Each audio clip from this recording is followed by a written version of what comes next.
La existencia de más de 270 partidos políticos en Ecuador y que en las elecciones de Ecuador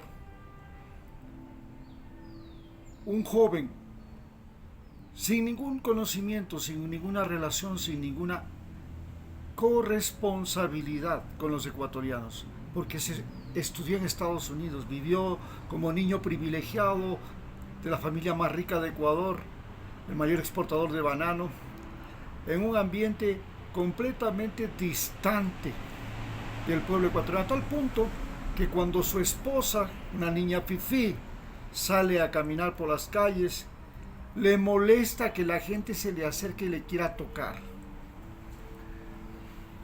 Este individuo que ahora nos gobierna es una prueba contundente de que en América Latina los partidos políticos y el sistema electoral donde la publicidad es lo más importante,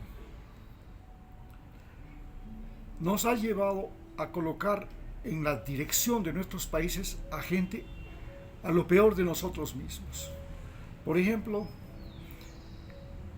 sabíamos que Ecuador es un país donde los problemas de salud son constantes, frecuentes y comienzan con un problema de malnutrición crónica y desnutrición crónica. Desnutrición crónica en los niños, malnutrición crónica en los adultos. Y como consecuencia de eso, tenemos personas con discapacidad y a discapacitados hemos puesto en el poder. Si no son discapacitados completos como Lenín Moreno, ponemos a semidiscapacitados también en el poder. Pero mientras que en Ecuador el principal problema era el problema físico, el problema de salud,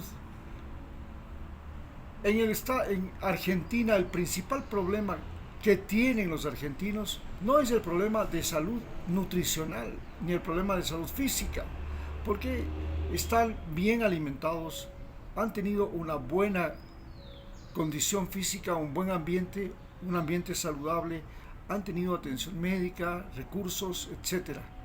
Es una población que se ha alimentado fundamentalmente de carne y leche. Estas poblaciones que se han alimentado de carne y leche, como la población europea, la población norteamericana, inclusive han tenido la posibilidad de tener grandes tallas de crecimiento, de fortaleza física, mientras que las poblaciones que tienen malnutrición, como en el caso de los países andinos, en las zonas más altas, especialmente la malnutrición sumada a la falta de oxígeno, hace que las tallas sean más pequeñas. Pero el problema está en que Argentina, un país donde el problema físico de salud no ha existido, no ha sido preponderante, sí ha tenido un problema psicológico. Los problemas psicológicos en Argentina son lo más frecuente. Los psicólogos en Argentina tienen más clientes que los médicos, cosa que no sucede en nuestros países. Acá en Ecuador hay muchos más pacientes de médicos que pacientes de psicólogos. Los psicólogos no tienen casi trabajo. En cambio, en los pacientes argentinos, los psicólogos son los que más trabajo tienen. Y como consecuencia, en una sociedad que ha estado alterada psicológicamente, hoy han elegido como presidente a un individuo que está con un desorden mental severo, que es el actual presidente Milei de Argentina. Es un individuo que ellos mismos lo califican de loco. Hay un libro escrito que describe cómo Milei llegó a la locura y ahora es presidente de Argentina. Este fenómeno no es nuevo, ya lo sucedió en Alemania. Alemania también pasó después de la Primera Guerra Mundial por una crisis similar a la de Argentina, donde no había alimentos, donde había inflación incontrolable y nuevamente ahí un loco como Hitler llegó al poder. Esto es una particularidad de estos procesos en los que las catástrofes humanitarias producen una sociedad en la que hay una descompensación y esta descompensación se traduce en que lo peor de esa sociedad llega al poder. Y lo peor de esa sociedad llega al poder no solamente con el presidente, sino con que el presidente tiene seguidores. En otros países, lo peor de esa sociedad, que han sido militares estúpidos, brutos, como en África, han logrado llegar al poder seguidos por sus huestes militares y por seguidores fanáticos. Y en otros países donde lo peor ha sido gente con fantasías mentales debido a obnubilación religiosa, donde el fanatismo religioso se ha convertido en una patología, caso de Irán, caso de algunos países árabes. Esas patologías religiosas, ese fanatismo, ha llevado a lo peor de ese país al poder. Esa es la situación que estamos viviendo en Ecuador. Ante esta situación tenemos que y en el mundo, y ante esta situación tenemos que reaccionar. Estamos, en el caso de Ecuador, en una situación en la que Ecuador enfrenta primero las secuelas de una pandemia que tuvo carácter desastroso en su sociedad.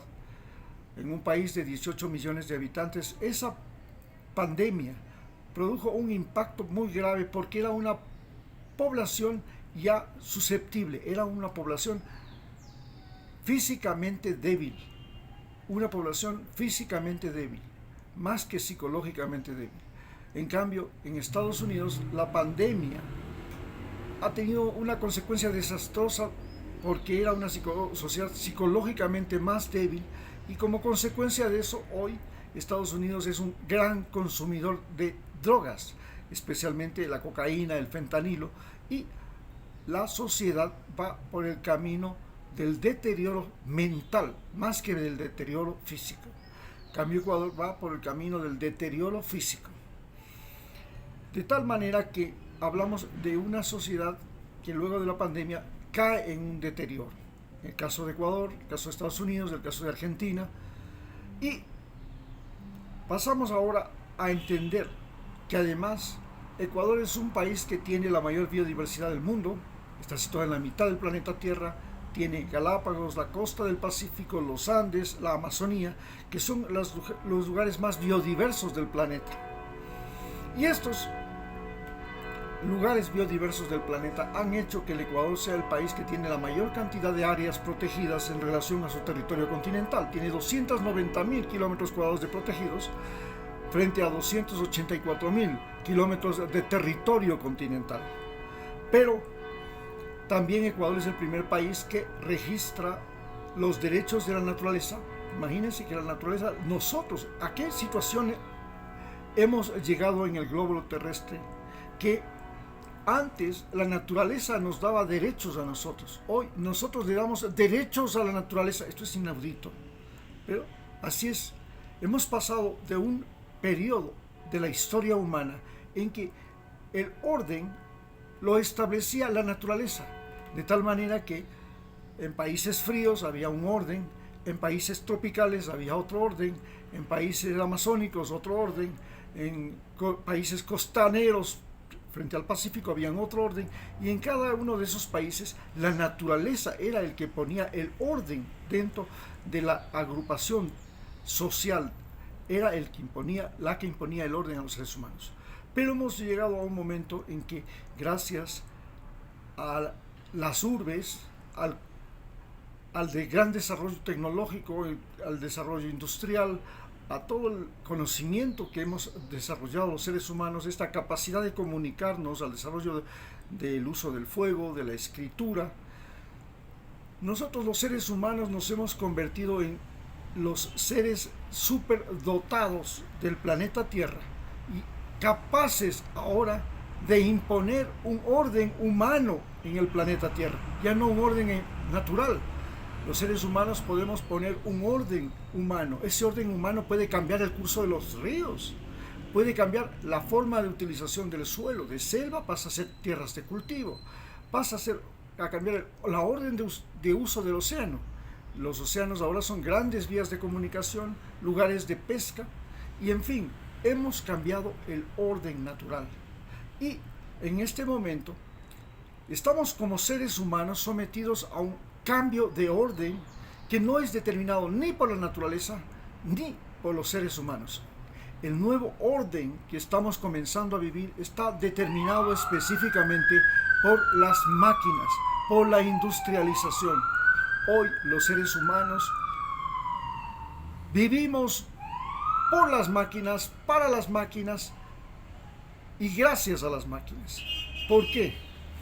Porque si no tuviéramos electricidad, si no tuviéramos agua potable, si no tuviéramos transporte, internet, refrigeración, transporte motorizado, transporte aéreo, transporte acuático, si no tuviéramos medios de comunicación, la internet, el celular, las máquinas hoy nos condicionan la vida, nos dicen qué hacer. Y esto se complica aún más cuando las máquinas tienen la capacidad de autocrearse, de ellas mismas fabricarse, que es el proceso que estamos viviendo ahora en la automatización. Las máquinas crean máquinas y a su vez estamos viviendo el proceso de la inteligencia artificial en la que las máquinas aprenden y eso es increíble, extraordinario.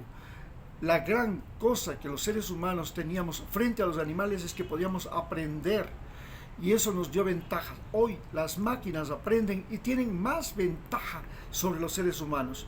Tienen la capacidad de que cuando aprenden lo pueden guardar, lo pueden encontrar, lo pueden retornar, revivir y para ellas el tiempo se convierte en algo diferente de nosotros. Nosotros tenemos un tiempo biológico, ellos tienen un tiempo mecánico y este tiempo mecánico puede ser indefinido. Y entonces, ante esta situación, países como nosotros, los países en desarrollo, nos damos cuenta de que nos hicieron creer que el desarrollo económico, social, es decir, el desarrollo de los seres humanos, cuanto más fuertes, más dioses, más poderosos eran los seres humanos, eso era mejor.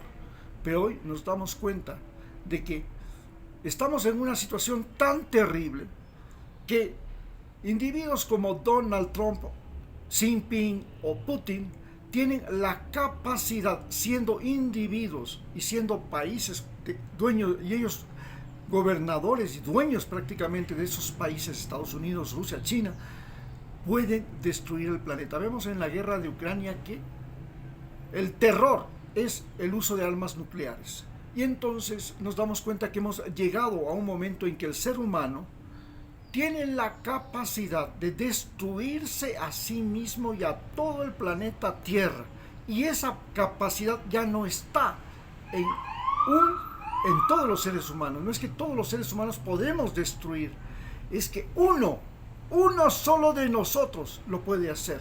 Uno que llegue a ser presidente de los Estados Unidos, uno que llegue a ser presidente de Rusia, de China o de cualquier país que tenga bomba atómica, Israel por ejemplo. Y en este momento nos damos cuenta que nos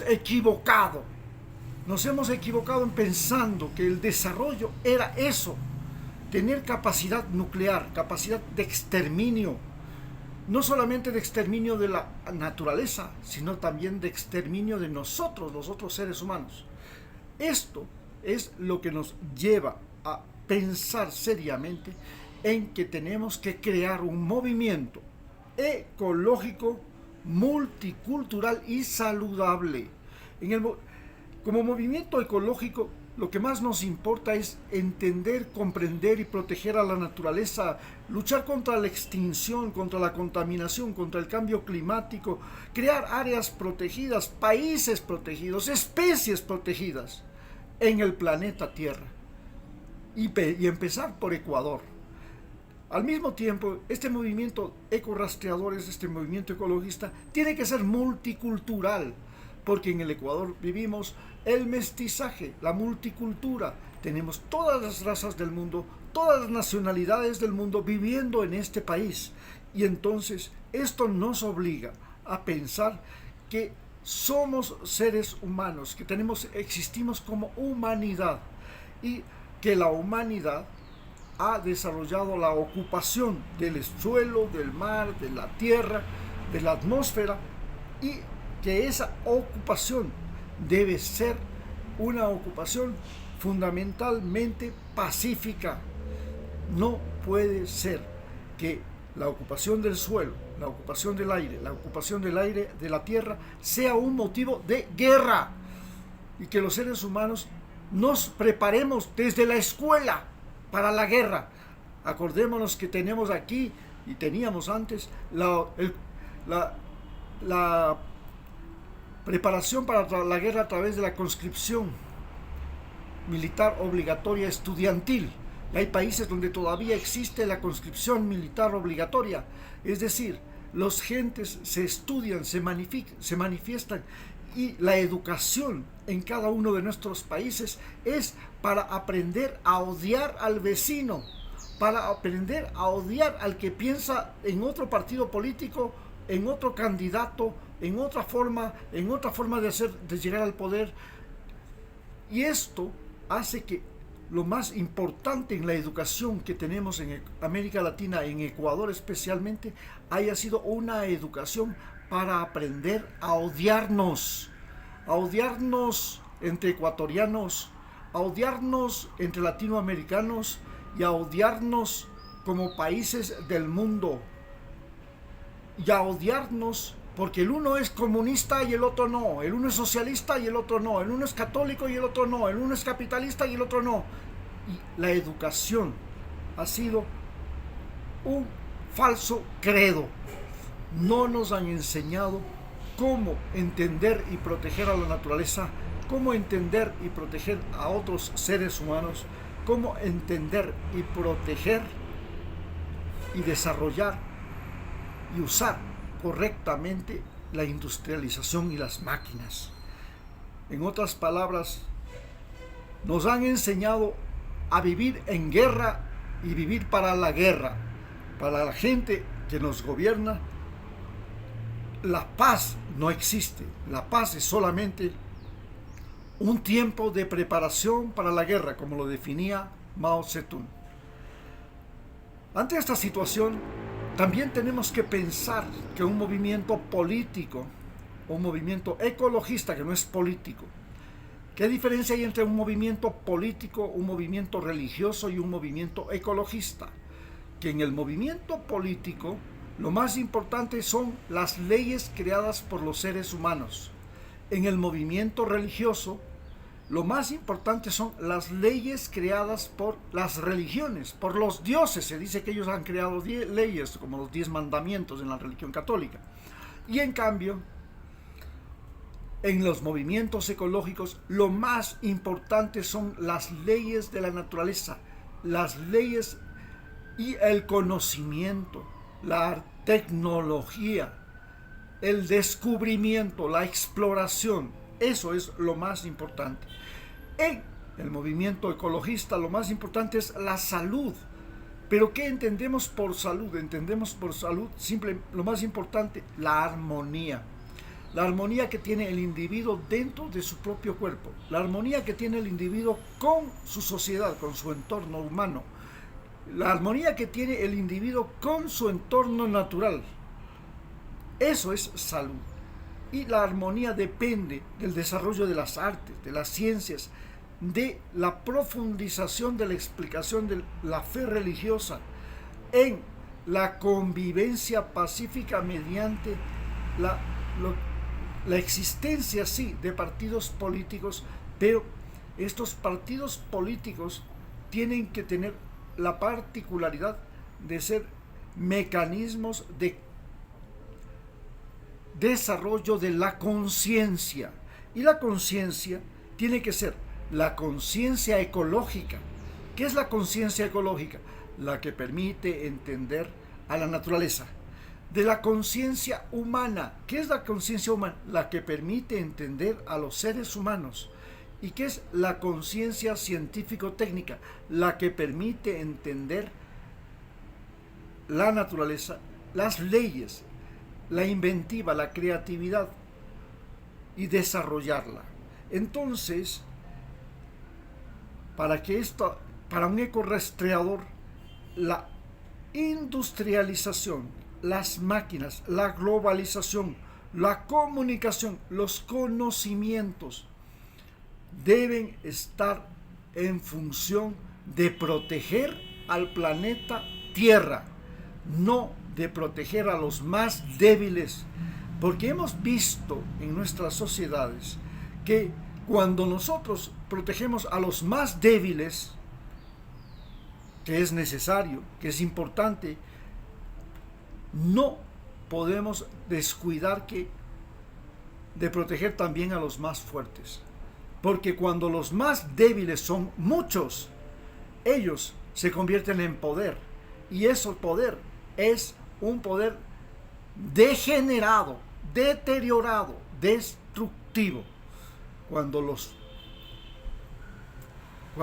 todos nos volvemos pobres y los pobres llegan al poder, la pobreza se vuelve doctrina, se vuelve modus vivendi.